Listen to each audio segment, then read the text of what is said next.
उसको फांसी नहीं हुई थी, उसको सजा काला पानी की हो गई थी। भारत माता की जय। वीर बजरंगी, जयकारा वीर बजरंगी, जयकारा वीर बजरंगी। है उसको हम तीर्थराज प्रयाग कहते हैं। पंजाब और बंगाल।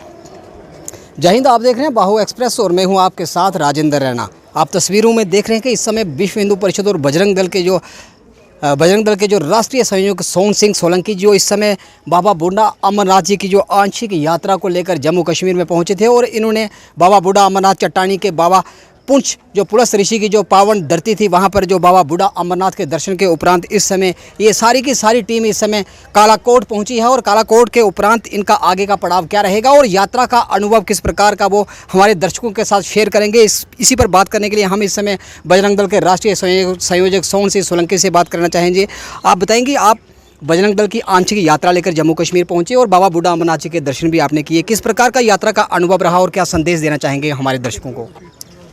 2005 से बजरंग दल बाबा बूढ़ा अमरनाथ जी की यात्रा का आयोजन करता आ रहा है। ये बाबा बूढ़ा अमरनाथ जी की यात्रा के दर्शन के साथ भारत माता के मस्तक जम्मू कश्मीर को प्रणाम करने की भी यात्रा है।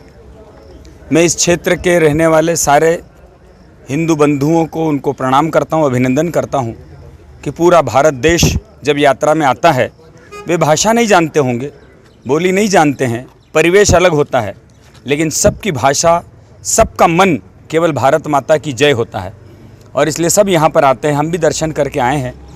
दुर्भाग्य से 2 वर्षों से यात्रा नहीं निकल पाई। पहला वर्ष तो बड़ा अच्छा था जब धारा 370 और 35 से हटी थी, जिसके कारण यात्रा स्थगित करनी पड़ी थी।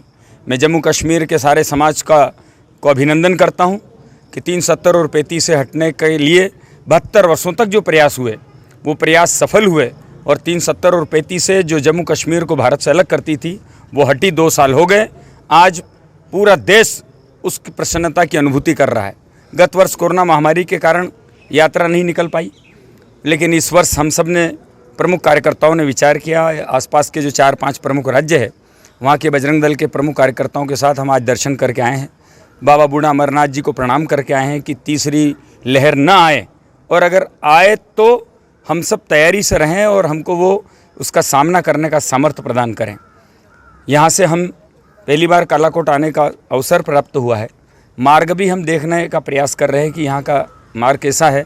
अगर केंद्र की टोली में हम प्रस्ताव रखेंगे, क्योंकि यात्रा वापस सुंदरवनी होकर वापस जाती है, यदि ऐसा विचार हुआ तो यहाँ से, चूँकि शिवखोड़ी भी दर्शन करने हम आते हैं सुंदरवनी से, तो यदि मार्ग ठीक रहा और इस क्षेत्र के कार्यकर्ताओं की सबकी समाज की तैयारी रही तो अगले वर्ष जब वापस में यात्रा रजौरी से होते हुए कालाकोट होते हुए फिर शिवखोड़ी दर्शन करते हुए शिवखोड़ी होते हुए जाएगी, ऐसा हम योजना में कर रहे हैं। तो आपकी जो 3 दिवसीय यात्रा थी, यात्रा का आज अंतिम दिन है और ये यात्रा का आपका प्रारूप क्या रहने वाला है? यहीं से आप जम्मू लौट जाएंगे या कहीं और जो हमारा यहाँ के दार्शनिक स्थल हैं वहीं पे जाएंगे? नहीं, यहाँ से हम शिवखोड़ी जा रहे हैं, बाबा जी के दर्शन करेंगे। वहाँ भी यात्रा यदि जाएगी तो वहाँ की व्यवस्थाएँ भी देखेंगे कि यदि वहाँ यात्रा रात्रि रुकती है तो वहाँ की व्यवस्थाएं क्या हो सकती है, क्या तैयारी है। और वहाँ से फिर माँ वैष्णो देवी के दर्शन करने जाएंगे, उसके बाद जम्मू जाएंगे, वहाँ से फिर अपने अपने क्षेत्र में सभी कार्यकर्ता पहुँचे। तो हिंदुओं को एकत्रित करना और हिंदुओं को जागृत करना आपका जो उद्देश्य है बजरंग दल का, हम बात करेंगे। आपने बात की बाबा बूढ़ा अमरनाथ यात्रा के बाद वैष्णो देवी की यात्रा की और शिवखोड़ी की यात्रा की। यहाँ के जितने भी जो हिंदू तीर्थ हैं वो सरकार के अधीन आते हैं और कहीं ना कहीं जो हमारे हिंदू तीर्थ हैं उसका जो पैसा है वो ऐसे समाज पर खर्च किया जाता है जो हमेशा से भारत माता की पीठ में शूरा घोंपने का कार्य करता है। ऐसे जो हमारे धार्मिक स्थल हैं, जो हमारे हिंदू श्राइन हैं, वो सरकार के अधीन ना रहें, उस पर क्या कहेंगे आप? विश्व हिंदू परिषद इसके लिए पूरी ताकत से प्रयत्नशील है। अभी विश्व हिंदू परिषद की केंद्रीय बैठक फरीदाबाद में हुई थी, उसमें प्रस्ताव पारित किया गया है और हमारे जो केंद्रीय अधिकारी हैं वे देश के राष्ट्रपति महोदय, प्रधानमंत्री से मिल रहे हैं और एक कानून लाने के लिए उनको कहा गया है कि शीघ्र ऐसा कानून लाया जाए कि जो सरकारी नियंत्रण में है उस नियंत्रण से हिंदू तीर्थ स्थलों को मुक्त किया जाए और वे जो तीर्थ स्थल की जो इनकम है, जो आय होती है, वो हिंदू समाज के, हिंदू धर्म के, संस्कारों के, शिक्षा के, सेवा के कार्य में लगे। इस दिशा में विश्व हिंदू परिषद बहुत प्रयत्नशील है और हम विश्वास करते हैं कि शीघ्र ही ये सफलता मिलेगी। करोड़ों भक्तों की आस्था का जो केंद्र है माँ वैष्णो देवी, जो कटरा में स्थित है, और माँ वैष्णो देवी के श्राइन बोर्ड प्रांगण में इफ्तार पार्टी की जाती है। कहीं ना कहीं हमारा समाज जो आहत होता है, इस प्रकार की पार्टी भविष्य में ना हो, क्या संदेश देना चाहेंगे यहाँ की जम्मू कश्मीर की सरकार को, यहाँ के एलजी प्रशासन को? ये दुर्भाग्यपूर्ण नहीं होना चाहिए। जिन लोगों ने किया है उनको इस हिंदू समाज से क्षमा मांगनी चाहिए और प्रशासन को उनके खिलाफ कार्रवाई करनी चाहिए। धन्यवाद जी। तो ये थे विश्व हिंदू परिषद और बजरंग दल के राष्ट्रीय संयोजक सोहन सिंह सोलंकी, जो इस समय बाबा बूढ़ा अमरनाथ जी की जो आंशिक यात्रा को लेकर जम्मू कश्मीर में पहुंचे थे और बाबा बूढ़ा अमरनाथ जी के दर्शन के उपरांत ये लौटे हैं और इस समय ये कालाकोट पहुंचे हैं और कालाकोट के बाद ये इनका अगला जो पड़ाव है रंसू के बाबा शिवखोड़ी जो धाम है, उस शिवखोड़ी के दर्शनों के लिए अगला पड़ाव इनका रहने वाला है और इनका कहना है कि इसके बाद में माँ वैष्णो देवी के दर्शन के लिए भी जा सकते हैं। आप देखते रहें बाहु express. Video journalist Sachin Raina के साथ कालाकोट से मैं राजेंद्र रैना। फैक्ट्री ऑस्ट्रेलिया होवे या अमेरिका, हर कंट्री हर मुल्क दा जल्दी वीजा लवा लो जी, वीजा फैक्ट्री आईया। कभी बेड सोने के अलावा खेल का मैदान होता है,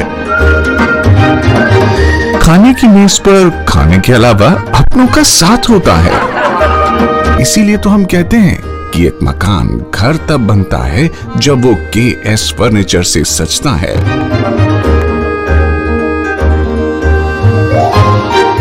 रिश्तों की मिठास का एहसास KS फर्नीचर के साथ।